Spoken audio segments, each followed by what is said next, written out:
You really can't talk much about Paul Barton without talking about his violin.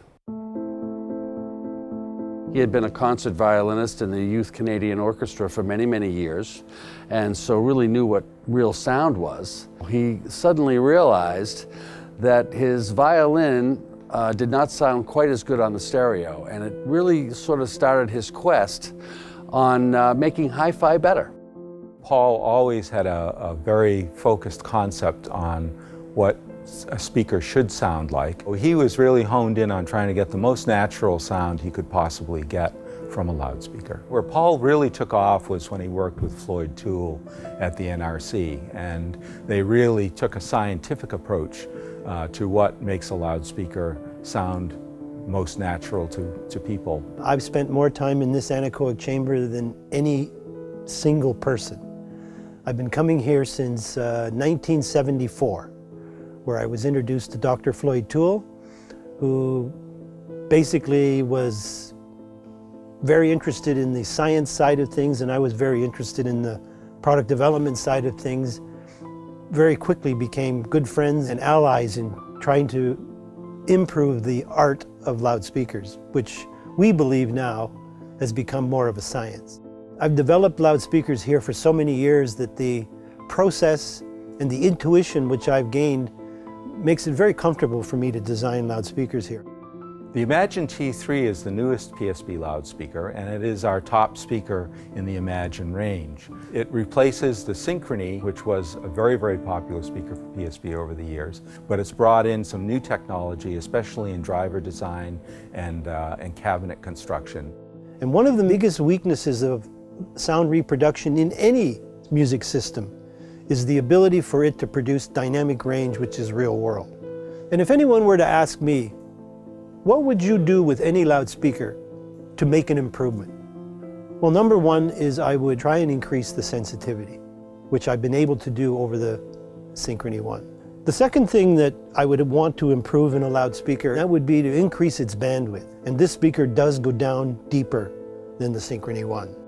The third thing that I would say is to minimize distortion. We've worked very hard to optimize the driver designs using what we call symmetrical drive. We also use Faraday rings to minimize the third harmonic distortion in the magnet structure.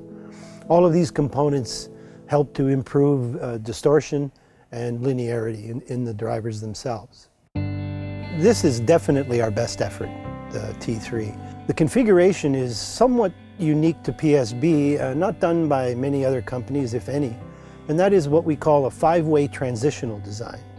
The system has 3 woofers, 3 stacked on top of one another. The 3 woofers are in their own enclosures with their own port tubes, independently tuned. One of the advantages of putting separate cabinets for the woofers in a tall cabinet is that you can often get a standing wave inside the enclosure, which is proportionate to frequencies that the low frequency drivers produce. And in the case of a T3, it's somewhere around the 100 Hertz region.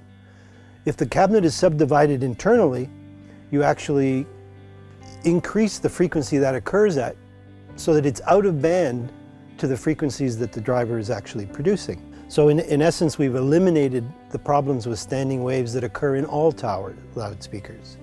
The other advantage of putting the cabinets in separate enclosures and putting separate crossovers on it is that not all 3 woofers cross over at the same frequency. So all I want to do is I want the mid-range to work only with the top woofer so that it's in phase and the crossover is working properly. If we let all 3 woofers cover up to that frequency, it's a dog's breakfast. The top woofer goes from 20 Hertz to 500 Hertz. And it's the only driver that crosses over to the mid-range.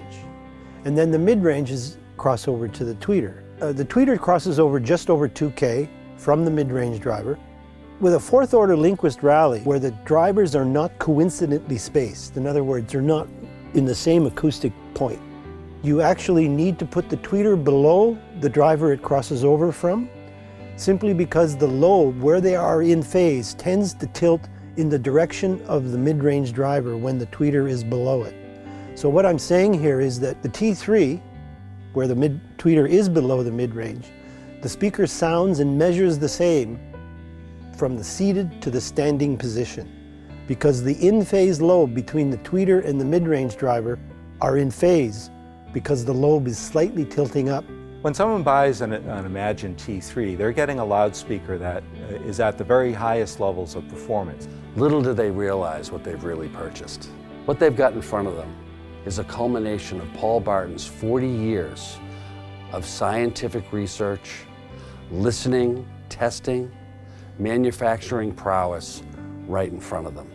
Well, in a nutshell, the T3 is my best effort. It's going to be difficult to outperform this one. I don't know what I would do to get much better, but maybe in the future I will. Who knows?